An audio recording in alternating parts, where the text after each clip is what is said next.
श्री स्वामी समर्थ मैत्रिणींनो, आज शिरा करायचा होता पण एक प्रयत्न केला. मुगाच्या डाळीचं पीठ आणि रवा याचा मिक्स शिरा केला.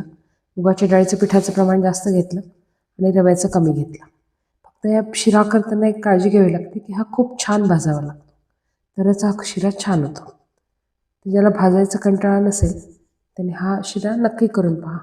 1 कप मुगाच्या डाळीचं पीठ, पाऊण कप रवा, अर्धा कप साखर, अर्धा कप तूप आणि ड्रायफ्रुट्स.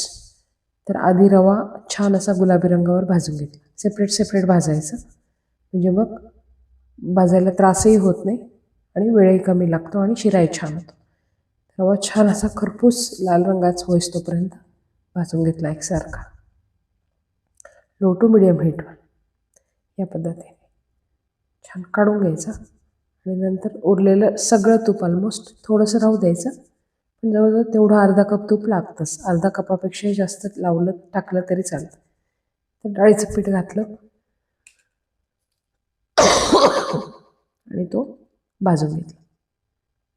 डाळीचं पीठ भाजायला खूप एकसारखं भाजावं लागतं, जसं आपण बेसन पिठाच्या लाडूचं भाजतो ना त्या पद्धतीने.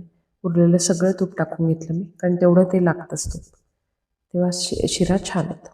ॲक्च्युली मुगाच्या डाळीच्या पिठामध्ये जेवढं पीठ असलं तेवढं बरोबरीचं तूप घालतात. पण मी अर्धा कप घेतलं तर तेवढंही भरपूर झालं. म्हणजे आपण घरच्यासाठी लगेच गरम खायला करणार असो या पद्धतीने केलं तरी चालतं. बघा, आता ते 5 मिनिटानंतर रंग त्याचा छान असा बदलला आहे. पुन्हा एक 5 मिनिटानंतर असा रंग झाला आहे. त्याच्यामध्ये तो रवा घातला भाजलेला, 1-2 मिनटं भाजला, सगळे ड्रायफ्रुट्स टाकले छान असं एकसारखे. बघा, रंग पण सुरेख झाला आहे त्याचा गुलाबी. आणि पाणी घालायचं. माझ्याकडनं पाण्याचं प्रमाण थोडं कमी झालं.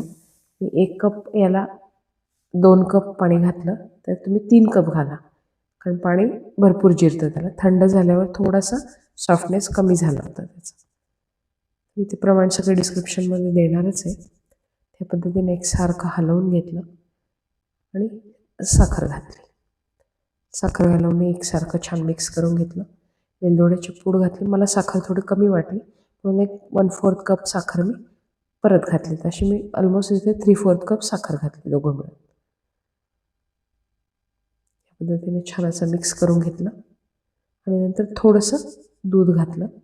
दुधाने पण चव छान लागते आणि ती पण छान असं मिक्स करून घेतलं एकसारखं. बघा कसं छान असा सुरेख सॉफ्ट असा शिरा तयार झाला. आणि देवाला प्रसाद दाखवायचा होता म्हणून ताटलीमध्ये घेतला आणि एन्जॉय. थँक्यू.